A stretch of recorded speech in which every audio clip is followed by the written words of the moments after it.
Oh, j'espère que vous allez bien, chers parents. Alors, c'est Blandine quoi, formatrice et encadrant d'enfants. Alors, aujourd'hui, je vais toujours continuer le sujet qui est donner des limites aux enfants. Il y a certains parents, lorsque je me mets à enseigner le sujet de donner des limites aux enfants, ils disent, mais ah oui, je donne des limites, les enfants ne m'écoutent pas, ils font ce qu'ils veulent. Vraiment, je suis fatiguée. Non, chers parents, il ne faut pas être fatigué. Il ne faut pas être fatigué. Parce que donner des limites, c'est un objectif qu'on veut atteindre. Quel est l'objectif en fixant des règles dans vos maisons? Il ne faut pas fixer des règles pour les fixer. Il y a un objectif que vous voulez atteindre. Et ça, vous voyez. Mais à certains parents, non, lorsque les enfants ne font pas, soit ils se mettent à crier, ou bien soit ils jettent le point. Non, ce n'est pas ça l'éducation.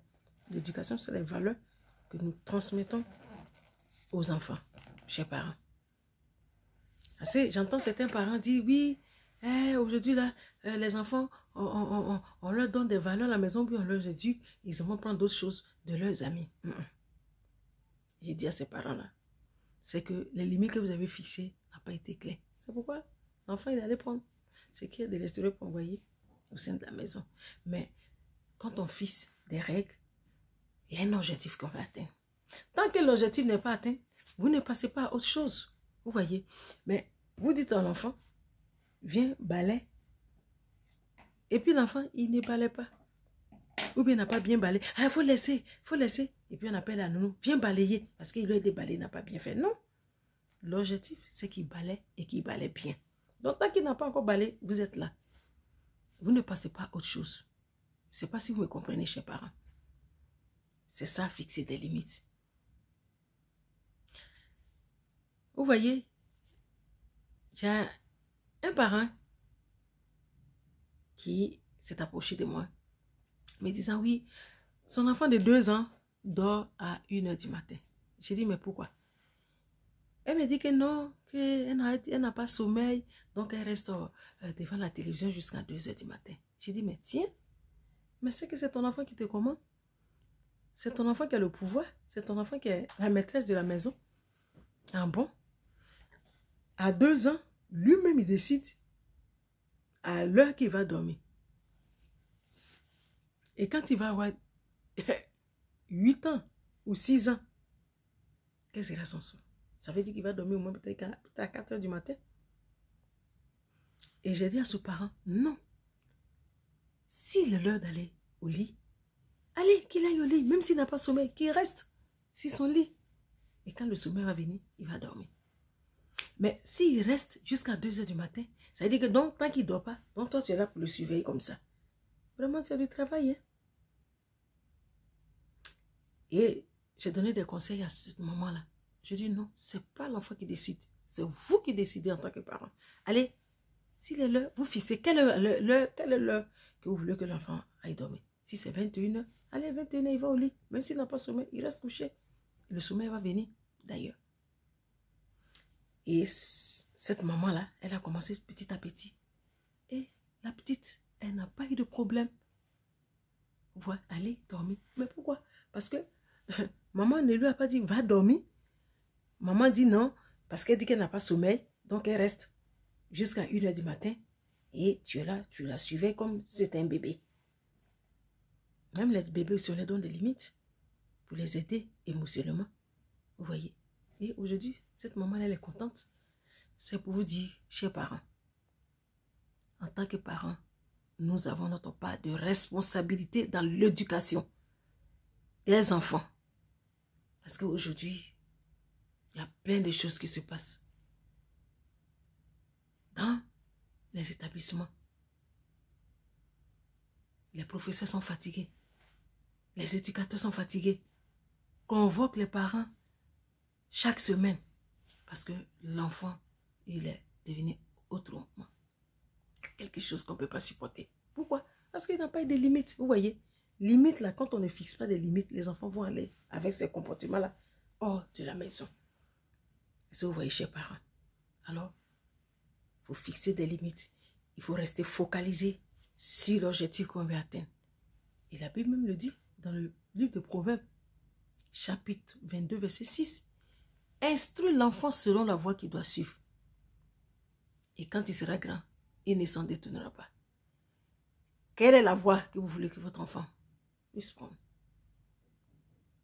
Est-ce que vous voulez que votre enfant soit un enfant obéissant ou soit un enfant qui désobéit?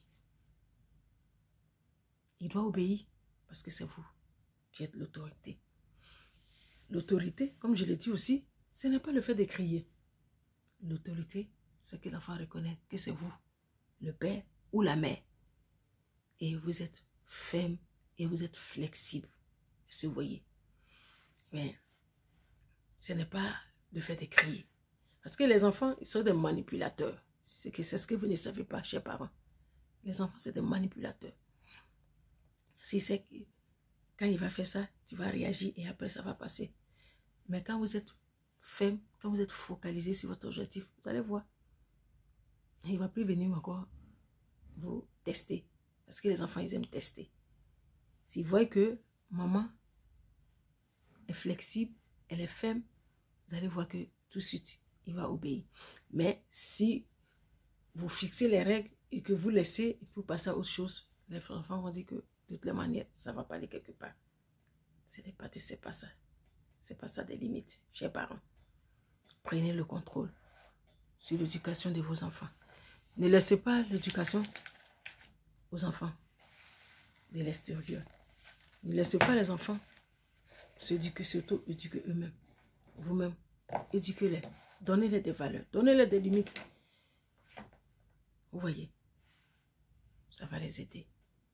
Ils vont grandir émotionnellement. Ils seront équilibrés émotionnellement dans leur caractère.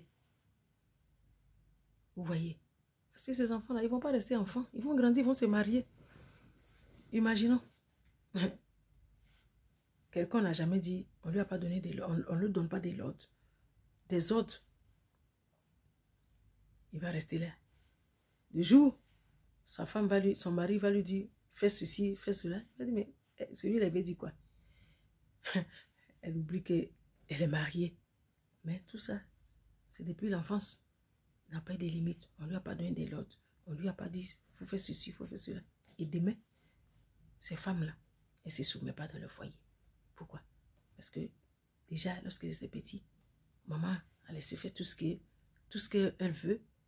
Et demain, c'est un problème pour cette jeune fille ou cette jeune dame. Pareil dans les sociétés. Alors, chers parents, prenez le temps d'éduquer vos enfants. Trouvez du temps. Le temps, là, tout le monde n'a pas de temps. Mais on peut trouver du temps pour éduquer nos enfants. Parler avec eux. Alors, c'est ce petit conseil que je tenais à vous laisser ici. La prochaine vidéo, je parlerai des sujets tabous entre les parents et les enfants. Est-ce que vous voyez, chers parents?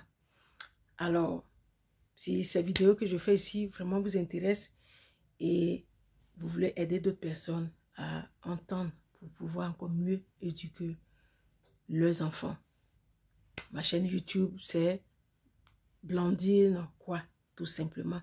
Et ces vidéos, il faut partager pour que d'autres personnes puissent s'abonner. Et vous laissez des commentaires. Si vous avez besoin que on vous apporte de l'aide, faites-nous le savoir et on va vous aider avec la grâce de Dieu. Alors que Dieu vous bénisse et que sa grâce se repose sur nos vies. Shalom. C'était Pasteur quoi, Blandine.